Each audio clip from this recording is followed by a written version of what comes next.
ፉት 5 ዓመታት ሲያገለግሉ የነበሩት ዶክተር አበባው ደሳለው በመጪው ምርጫ ኢሃፓን በመወከል እንደሚወዳደሩ ተሰምቷል። ዶክተር አበባውን ጨምሮ ሌሎች ቀድሞ የአብን አባላት በኢሃፓ ታቅፈው መጪው ምርጫ ላይ የሚሳተፉ እንደሆነ መረጃዎች ያመለክታሉ።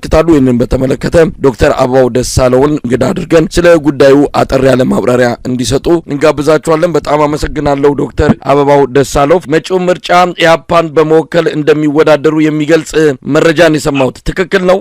እውነት ነው። ኢሃፓን ወክዬ ወይም ትብብር ለኢትዮጵያ አንድነት በሚለው ወዳደራለሁ። ወደዚህ ውሳኔ ለምንድን ነው የመጣሁት? እንግዲህ ታውቃለህ አብንን ወክዬ ወደ ምክር ቤት እንደገባሁ፣ ነገር ግን የአብን አመራሮች ወይም እንደ አብን ምክር ቤት ከገባን ጀምሮ ተወያይተን አናውቅም። እንደው አቅጣጫ ወስደን በዚህ አቅጣጫ ህዝባችን ብናግዝ ይሄንን ፖሊሲ ብናራምድ መባል ነበረብን። ነገር ግን እንደዛ አይነት ውይይቶችን ባለፉት 4 ዓመት ከ6 ወር አላካሄድንም።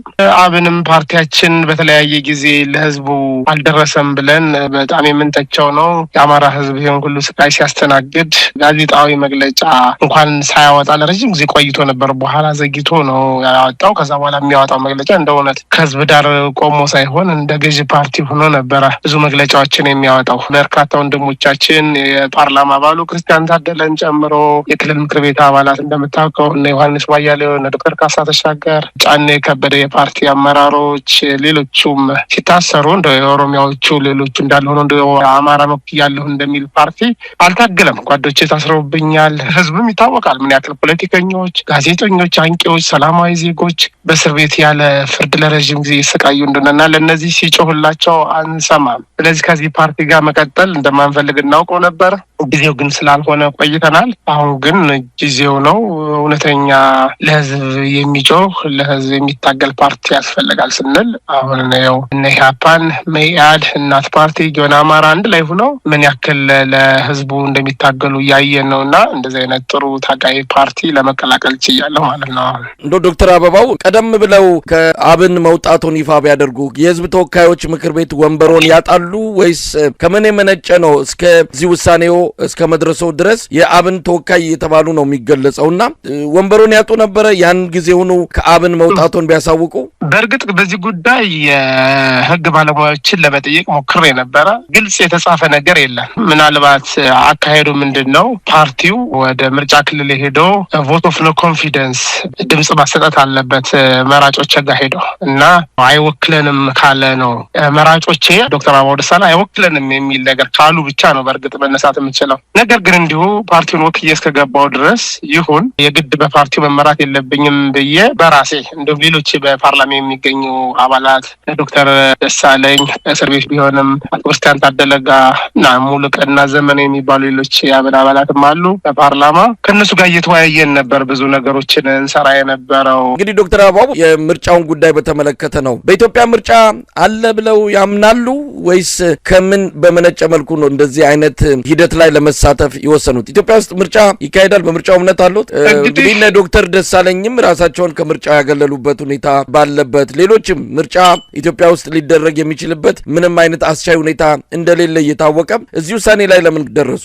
እሺ አመሰግናለሁ። እውነት ነው አስቻይ ሁኔታ እንደሌለ እኔ ራሴ ሳልቀር በፓርላማ ስናገር የነበረው ሌሎች የትግል ጓደኞቼም ዶክተር ደሳለኝ ሲናገሩት የነበረ ነው። አስቻይ ሁኔታ የለም። በአማራ ክልል በኦሮሚያ ጦርነት ነው፣ በሌሎች ግጭቶች አሉ፣ በቤንሻንጉል፣ በጋምቤላ፣ በሌሎች አካባቢዎችም በትግራይም ሰላም የለም። ስለዚህ ምርጫው መካሄድ የለበትም አይነት የሚል አቋም ነበረ እንዳጠቃላይ። ነገር ግን ምርጫ ቦርድም ሆነ ገዢው ፓርቲ ኢንሲስ አድርጎ እና ሌሎችም ገዢው ፓርቲ ጎን ያሉት አባላት ምርጫውን ለማካሄድ ቆርጠው ተነሱ። ስለዚህ እኛ ራሳችንን ብናገል ህዝባችን ሊጎዳ ይችላል፣ እውነተኛ ታጋይ ሊያጣ ይችላል ከሚል ነው። በምን ሊጎዳ ይችላል ዶክተር አበባው? ምርጫ ላይ በመሳተፋችሁ ህዝብ የሚያገኘው ጥቅምስ ምንድን ነው?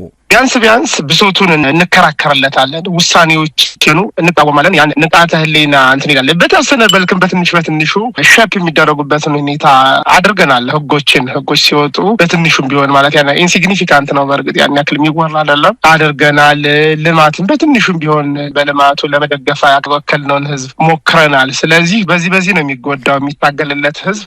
እውነት ለመናገር ዶክተር አበባው አንዴ ላቋርጥ መሰለኝ፣ ይቅርታ ዶክተር ደሳለኝ ብለህ አንስተህልኝ ነበር። በነገራችን ላይ እኔ እንደውም ተስፋ በቆረጥኩበት ሰዓት አስቻይ ሁኔታ የለም ብዬ ራሴን ለማግለል በተዘጋጀሁበት ሰዓት ያበረታቱኝ የነበረው በምርጫ መሳተፍ አለብኝ ይሉኝ ከነበሩት ውስጥ አንዱ ዶክተር ደሳለኝ ነው። እስከ ቅርብ ጊዜ ድረስ በምርጫ ለመሳተፍ ፍላጎት እንደነበረው ነው የማውቀው። አቶ ክርስቲያን ታደለም ያው ባረሚያ ቤት እየሄድኩኝ እጠይቀዋለሁ፣ እንወያያለን። በምርጫ እንድንሳተፍ እስካሁን ድረስ የሚወተውተኝ ነው፣ በጣም የሚነግረኝ ነው። እና ዲስከስ አደርጋለሁ ነገር እንዲሁ ዝም ብዬ የወሰንኩት ውሳኔ አይደለም። የተለያዩ ህብረተሰብ ክፍሎች ጋር ዲስከስ አደርጋለሁ። አሁን እኔ ከምርጫው በወጣ ምንድነው ለህዝብ የሚደግፈው ነገር ምርጫውን እሳተፍን ብዬ ራሴን ባገል ለህዝብ ምንድነው ጠብ የማደርግለት ነገር የሚለው ነው ግራ የሚገባኝ። አሁን ይሄንን ምርጫ ምናልባት ለመከራከርም የሚያመች ብዙ ጉዳዮች አሉ። ካለው ጊዜ አንጻርም የተወሰኑ ነጥቦችን ላንሳና በምርጫው ባለመሳተፍ ምርጫው ላይ ታቅቦ በማድረግ ራስን በማግለል የሚገኙ ጥቅሞች አሉ። ከሁለቱንም መዝኖ ውሳኔ ላይ መድረስ እንግዲህ የግለሰቡ ኃላፊነት ሊሆን ይችላል። ምርጫው ላይ መሳተፍ ሙሉ በሙሉ ጥቅም የለውም የሚል አይደለም፣ ግን ባለመሳተፍ የሚገኙ ደግሞ አሉ። ለስርዓቱ የምርጫ ድራማ እውቅና ከመስጠት ባሻገር ይሄ ስርዓት እናንተን አጃቢ አድርጎ እናንተን ጠቅላይ ሚኒስትሩ እንዳለውም ጣል ጣል ተደርገው በፓርላማ ቢታዩ ውበት ይኖረዋል ከሚል ከወዲሁ የምርጫ ውጤቱን ከመግለጽ አንስቶ ብዙ ነገሮች ለገዢው ፓርቲ የሚጠቅሙ ናቸው። የእናንተ መሳተፍ ባለፉት 5 ዓመታት ያደረጋችሁት ጥረት በእርግጥ ድምጽ ከማሰማት የአንድ ሰሞን የማህበራዊ ሚዲያ ከሌህን ተናገረ ጠቅላይ ሚኒስትሩን እንዲተናገሩ ከማለት ያለፈ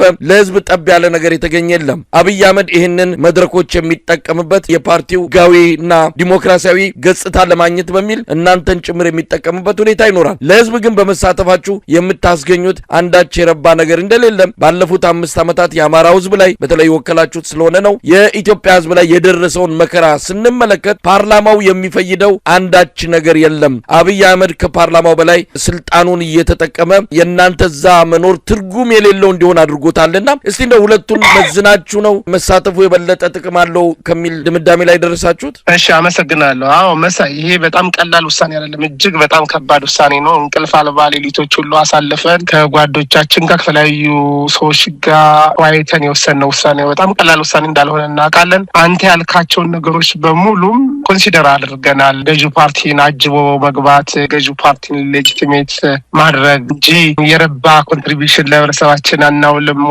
ወይስ ትንሽ ኮንትሪቢዩት እናደርጋለን የሚለው መዝነነዋል። እና ምንድነው በባለፈው ምርጫ በነገራችን ላይ ራሱ ችግሮች ነበሩ። በባለፈው ምርጫ እንደው ከዛ በፊት ከነበሩት የተሻለ ይሆናል ካልሆነ በስተቀር ብዙ አይነት ህገወጥ አሰራሮች፣ የህግ ጥሰቶች ነበሩ። ነገር ግን ያንን ለማጋለጥ አመች ሁኔታ አልነበረም። የሰሜኑ ጦርነት ተነሳ እንጂ በዛ ምክንያት በጣም ጥቂት በጣት የምንቆጠር ሰዎች ነን ወደ ፓርላማ የገባ ነው። አሁን ግን እስኪ እንፈት ነው። አመች ሁኔታ እንደሌለ እናውቃለን። እንደተባለው በተለያየ አካባቢ ያለው ጦርነት፣ ሰብአዊ መብት ጥሰቱን፣ ረዥም ጊዜ ያለ ፍትህ የታሰሩ ወንድሞቻችን ይሄ ሁሉ እናውቃለን። እነሱንም እንዲፈቱ እየታገልን ነው። በነገራችን ላይ ያሉት ችግሮች እንዲፈቱም እያነሳን ያለ ነው። ራሳችንንም በነገራችን ላይ ቦይኮት ለቀን የመውጣት ነገር ሁሉ ሊኖር ይችላል። አስቻይ ሁኔታዎቹ ሙሉ በሙሉ ከተዘጉ እንደው በዛ ያሉ የፓርላማ አባላት የክልል ምክር ቤት አባላትን ለማስመረጥ አመች ሁኔታ ካልተፈጠረ እንዲሁ እንቀጥላለን ማለት አይደለም። በነገራችን ላይ ዝም ብለን የተሰጠን እንቀበላለን አይደለም። ግን ራሳችን ከወዲሁ ካገለን እንዴት ነው የምንገመግመው? ገዢው ፓርቲም ፖለቲካ ሊሰራበት የሚችል ነገር ምንድን ነው? ይኸው ተፎካካሪ ፓርቲዎችን ጥሪ ያቀረብኩላቸው እንዲሳተፉ ጋበዝኳቸው፣ ራሳቸውን ግን አገለሉ። አሁን ግን ይኸው ውድድር አካሄድኩ፣ በዛ ያሉ የተፎካካሪ ፓርቲ አባላትም ገቡ ይላል። በነገራችን ላይ ታውቃለህ እንግዲህ የሚሳተፉትን ከማናችንም በላይ ፖለቲካውን ታነባላችሁ። እያንዳንዱን ነገር እዛው በቅርብ ርቀት የምትታገሉት እንደሆነ ጠፍቶን አይደለም ከባህር ማዶ በርቀት ይህንን ሀሳብ የምናቀርበው። አሁን በኢትዮጵያ ውስጥ ባለው ሁኔታ እንደው እርሶ እጩ ሆነው ባህር ዳር ሄደው መወዳደር ይችላሉ፣ ደሴ ሄደው መወዳደር ይችላሉ። እንደው ባለው ጦርነት አሁን ደግሞ የበለጠ እየተጋጋለ አገዛዙ በተለይ ከጎንደር አካባቢ ጦሩን እያስወጣ ባለበት ሰላም በአብዛኛው የኢትዮጵያ አካባቢ በጠፋበት ምን ምርጫ ይካሄዳል ተብሎ ነው ለዚህ ምርጫ ህጋዊ ሽፋን ሊሰጥ እንደው ምርጫውንም አገዛዙ ትክክለኛ ምርጫ እንዲቆጥር ተቃዋሚዎች ተሳተፉ ተብሎ በተለይ ኢህአፓን ጨምሮ 4-5 ፓርቲዎች በህዝቡ ዘንድ እንደ እውነተኛ የሚታዩ ናቸው። እነሱ ተሳተፉ ማለት በተወሰነ ደረጃ ለአገዛዙ ማድመቂያ ሆነው መምጣታቸው አይቀርም። ባለመሳተፋቸው ግን የሚያጡት ነገር የለም። ከዛ ባለፈ ግን አጠቃላይ የኢትዮጵያ ሁኔታ ራሱ ምርጫ ቦርድ ባቀረበው የውስጥ ማስታወሻ ምርጫ ለማድረግ የማያስችሉ ከፍተኛ የጸጥታ ችግሮች እንዳሉ ነው እየገለጸ ያለውና ምን ገምግማችሁ ነው እንዲህ አይነት ድምዳሜ ላይ ደረሳችሁት? እውነትን ነው። እኛም የምናየው ምርጫ ቦርድም እያሳወቀ ያለው አማራ ክልል በርካታ ቦታዎች ምርጫ ማካሄድ አይቻልም። ለምሳሌ የኔ ምርጫ ክልል የሆነችው ጅጋ ባላለች ጅጋ ከተማና አካባቢዋ ፍኖተ ሰላም ከተማ ተገቢ የምትገኝ ናት። ከ66 ምርጫ ጣቢያዎች ውስጥ 50 ቀይ ነው። አረንጓዴ፣ ቢጫ፣ ቀይ ተብሎ ይከፋፈላል። እንደምታውቀው ቀይ ቆይ ማለት ፈጽሞ ምርጫ ማካሄድ የማይቻልበት ማለት ነው። ስለዚህ አይነት በርካታ የምርጫ ክልሎች እንዳሉ እናውቃለን። አሁን አንተ ያልከውንም ጎንደር አካባቢ፣ ደቡብ ጎንደር በተለይ አካባቢ ያለውን ጦርነት እንከታተላለን። የተለያዩ የአማራ ክልል አካባቢዎችም ጸጥታ እንደሌለ፣ ኦሮሚያም እንደሌለ እንገነዘባለን። ነገር ግን እኛ የምንገምተው ጦሩን ተጠቅሞ ከዚህ በፊት ለምሳሌ አይተሃል አይደለ? ወረዳ ኪስ የሆኑ ወረዳዎች፣ ከተማዎች ውስጥ ሁሉ የክልል አመራሮችን ይዞ ስብሰባ እስከማካሄድ ደርሶ ነበረ ገዢው ፓርቲ። ስለዚህ ምርጫውንም እንደዚህ ከባድ መሳሪያ በመጠቀም ከልሎ አጥሮ አካባቢውን አጥሮ ምርጫ ጣቢያዎችንም ቀንሶ በተወሰኑ የምርጫ ጣቢያዎች አማራ ክልል ሳይቀር ኦሮሚያም ሳይቀር ሊያካሄድ ይችላል እና 2/3 በላይ የሆነ ድምጽ የሚያሰባስብ ከሆነ የሚያካሄድ ከሆነ በቃ ምርጫው እውቅና ሊሰጠው ይችላል። ማን ነው የሚሰጠው እውቅና? እናንተ በመግባታችሁ ይህንን ነገር መቀልበስ ትችላላችሁ? አሁን አብይ አህመድ ያሰበውን መቀልበስ ትችላላችሁ? 56 ፓርቲዎች በላይ ነው ያሉት። እኛ 3-4 ፓርቲዎች ነን። እኛ ብንወጣ ሌሎች ይገባሉ። ያው የታወቀ ነው። እነሱ እነማን እንደሆኑ ይታወቃሉ። ዶክተር ደሳለው እነሱ እነማን ናቸው? አጃቢ መሆናቸው ብቻ አይደለም። ቀደም ሲል እንዳልኩት ከ2 እና 3 ፓርቲዎች ያለፈ ህብረተሰቡ እንደ እውነተኛ ተቃዋሚ የማይቆጥራቸው አጃቢ ምንጣፍ ጎታች እንደሆኑ ይታወቃል። እነሱ አሉ ተብሎ እንዴት ምርጫ ይገባል ነው እኮ። ዓለም አቀፍ ማህበረሰቡ ይኸው ተፎካካሪ ፓርቲዎችን በብዛት አስገብቻለሁ፣ የዲሞክራሲ ምህዳሩን አስፍቻለሁ ብሎ ያሳምናል። ከዛ በኋላ ሌጂቲሜት መንግስት ነኝ ብሎ ይቀጥላል። ምናልባት ዓለም አቀፉ ማህበረሰብ በዚህ ደረጃ በአብይ መረጃዎች የሚወናበድና የሚዘናጋ አይደለም። ሁሉን ነገር ልቅም አድርገው የሚያውቁ ናቸው። ማን ምን እንደሆነ ባለን መረጃም ከተለያዩ ዲፕሎማቶችም የምንሰማው የትኛው ፓርቲ ምን አይነት እንደሆነ በደንብ መረጃው አላቸው። አብይ አጃቢዎቹን ይዞ ሲገባ ትክክለኛ ምርጫ ተካሄደ ወይም ደግሞ የፓርቲዎቹ ፉክክር ታየ የሚል ድምዳሜ በዓለም አቀፉ ማህበረሰብ ዘንድ ይመጣል የሚለው ይሄ ግምት ከየት እንደመጣ ሊያስረዱን ይችላሉ። ከዛ ባለፈ ግን አብይ አህመድ አጃቢዎቹን ይዞ ፓርላማ እንደሚገባ በቅርቡም ተናግሮታል። ትንሽ ዥጉርጉር ቢል ጥሩ ነው ብሎታል። ከወዲሁ የምርጫው ውጤት ነግሮናል። ስለዚህ በእንደዚህ አይነት ቲያትር በእንደዚህ አይነት ድራማ ውስጥ መሳተፍ ምን ያህል ያዋጣል? እነ ኦፌኮን ጨምሮ እኮ ምርጫውን ውድቅ አድርገውታል። ይሄ በሆነበት ሁኔታ ዶክተር አበባው ደሳለው እንግዲህ ባለፉት 5 ዓመታት በፓርላማ ምን ያህል የህዝብ ድምጽ ለመሆን እንደሞከራችሁ ጠፍቶን አይደለም። ነገር ግን ያመጣው አጠቃላይ ድምር ውጤቱ በፓርላማ ለውጥ ሊመጣ እንደማይችል የኢትዮጵያ ህዝብ ከድምዳሜ ደርሷል። አብይ አህመድ ሰማይ አይታረስ ንጉስ አይከሰስ ሆኖ ፓርላማውን እንደፈለገ የሚያደርግ ሰው እንደሆነ ይታወቃል። በዚህ ሁኔታ ውስጥ ለምርጫው እውቅና ሰጥቶ መሳተፍ በተለይ እንደርሶ ካለ የህዝብ ድምጽ ከሚወክል ምን ያህል ፋይዳ አለው ብለው ያስባሉ? ለህዝብ ድምጽ ማሰማት ባሻገር በአካባቢም ልማትም ኮንትሪቢዩት ማድረግ ይቻላል። እንግዲህ እያንዳንዷን ነገር መዘርዘር ላያስፈልግ ይችላል እንጂ በምርጫ ክልል አካባቢ በእንደዚህ ጦርነት እንኳን ሆኖ በተለያየ ጊዜ የልማት ስራዎችን ለመስራት መሞከር፣ ችግሮችን ከአሰባስቦ መጥቶ በፌዴራል መሞገት፣ የፌዴራል አመራሮችን ሞግቶ በትንሹም ቢሆን አንዳንድ ቦታ ለማሻሻል የተሞከረበት ጥረት አለ። ያኔ ጥቂት ስለነበር ነው። አሁን ደግሞ በብዛት መግባት ብንችል ከዛ የተሻለ ህብረተሰባችን ልንጠቀም እንችላለን። እንዳልከው ትግል እንግዲህ የተለያየ መስክ ነው ያለው። የተለያየ ታጋዮች በተለያየ መስክ እየታገሉ ነው። የእኛ ትግል መስክ ደግሞ ሰላማዊ መስክ ነው። እንደ ሰላማዊ ታጋይ የፓርቲ አባል ከዚህ ውጭ ትግል ሊታገል አይችልም። በምርጫ ነው የሚታገለው። ምርጫ ደግሞ የለም ማለት የፓርቲዎች ህልውና ወደ መክሰሙ ነው የሚሄደው። እንደምታውቀው ከዚህ በፊት ባለፉት ዓመታት በምርጫ ራሳቸውን ያገለሉ ምንም ለህዝቡ የሚፈይዱት ነገር ስናረግ አናይም። ቢያንስ ግን በምርጫ የሚሳተፍ ፓርቲ ይነቃቃል፣ ለህዝቡ ይጮሃል፣ የተለያየ የትግል አማራጮችን በማቅረብ ህዝቡን ያታግላል። በምርጫ ሲሳተፍ ነው እንደዛ ህልውናው የሚቆየው። እኔ እሱ ምናልባት የምርጫን ፋይዳ ጠፍቶን አይደለም። ብዙ ነገሮች እርሶ የሚገልጹልን ሀገሪቱ ላይ ካለውና ለምርጫ አስቻይ ሁኔታዎች አሉ ከሚለው ጋር ፈጽሞ የሚገናኝ አይደለም። እንደው ብዙ ሆነን እንገባለን። ያላችሁትንም እኮ በአግባቡ ማስተናገድ ያልቻለ የፖለቲካ ምህዳር ነው ያለው። ሁሉ ነገር ዝግ የሆነበት፣ ደጋፊዎቻችሁን ስብሰባ ማጠሩበት፣ ሰልፍ ማጠሩበት፣ ማታገኙበት። አሁን ደጋፊዎቻችሁ ምን እንደሚፈልጉ በምን ታውቃላችሁ? መሰብሰብ አትችሉ፣ ማግኘት አትችሉ። ሁሉ ነገር ዝግ የሆነበት የተከለከለበት ነው። በህወሓት ኢህአዴግ ጊዜ እኮ ከዚህ በብዙ እጥፍ የተሻለ የፖለቲካ አውድ ነበረ፣ ምህዳር ነበረ። ቢያንስ ሰልፍ መውጣት ይቻላል፣ ስብሰባ ማድረግ ይቻላል። ይሄ ሁሉ በተከለከለበትም አብይ አህመድ ፍጹም አምባገነን፣ ፍጹም በኃይል ሁሉ ነገር እፈታለሁ ብሎ በተዘጋጀበት በዚህ ወቅት ላይ ባለፉት 7 ዓመታት ያላየነው አብይ አህመድ በሚቀጥሉት 2 እና 3 ወራት እንደው አምባገነንነቱን አውልቆ ይጥላል ብላችሁ ተስፋ ማድረግ እንደው የህዝብንም ንቃተ ህሊና መፈታተን አይሆንም ወይ? አሁን ስለ ልማት ነው የሚናገሩት። የምን ልማት ነው? በቦምብና በድሮን የአማራ ክልልን እያፈረሰና እያጠፋ ያለ አገዛዝ ፓርላማ ገብታችሁ፣ ለዛውም በፓርላማ አብይ አህመድ እንደ ፓርላማው የሚንቀውና የሚጫወትበት የመንግስት አካል የለም። እዛ ፓርላማ ውስጥ ሆነን የአማራ ክልልን ልማት በድምጻችን ተወሰነ አስተዋጽኦ እናደርጋለን ብሎ መጠበቅ ምን ያህል ያስኬዳል? እንደው ይሄ የኢትዮጵያ ህዝብን ግንዛቤ መፈታተን አይሆንም? መናቅ አይሆንም? ከምንም በላይ የአማራ ህዝብ ሰላም ነበር የሚፈልገው። ያ ሰላም ባጣበት ልማት ቢሰራ ምንድነው ጥቅሙ? እንደነገርኩ እንደ ቅድመ ሁኔታ እንደውም ካረግናቸው ነገሮች ውስጥ ያለምንም ቅድመ ሁኔታ ጦርነቱ መቆም አለበት፣ እስረኞች መፈታት አለባቸው፣ የፖለቲካ እስረኞች፣ ጋዜጠኞች፣ ምክር ቤት አባላት መፈታት አለባቸው፣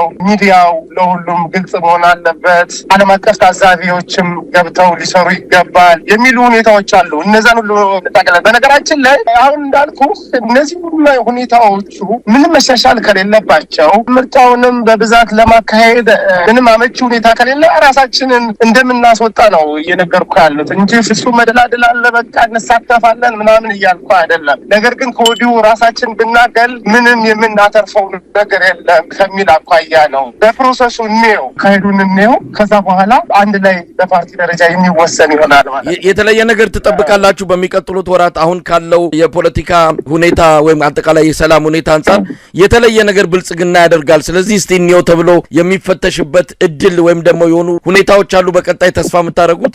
አዎ ተስፋ የምናደርገው ጫና ከተለያዩ ዓለም አቀፍ ማህበረሰቦች ከበዛበት፣ ከህዝቡም እንደው ጫና ከበዛበት እንግዲህ የተለያየ ጦርነትም እያካሄደ ነው። ይህን ጦርነት እያካሄዱ ምርጫ ማካሄድም ከባድ ነው ብሎ ካመነ ለድርድር ሊመጣ ይችላል። ማለት እንደው ድርድሩን መጀመሪያ ሀቀኛ የሆነ ድርድር ከተለያዩ ታጣቂ ቡድኖች ጋር ይጀምራል ብለን እንገምታለን። እንደገና ደግሞ እስረኞች እንኳን ቢፈቱ እንደዚህ አይነት ነገሮችን ጋዜጠኞችን፣ ፖለቲከኞች የመፈታት ነገር፣ ሚዲያውንም ለራሱ ትራንስፓረንት የማድረግ ነገር ለሁሉም ህብረተሰብ ያለ አድሎ እንዲጠቀም ቢፈቅድ የሚል ነው እንትናችን፣ ተስፋችን እነዚህ ናቸው። የሚጨልሙ ነገር ከሆነ ራሳችን እንደምናገል አሁንም ደግሜ እነግርሃለሁ። በጣም ነው የማመሰግነው ዶክተር አበባው ደሳለው ለአሁን ለነበረን ቆይታ በጣም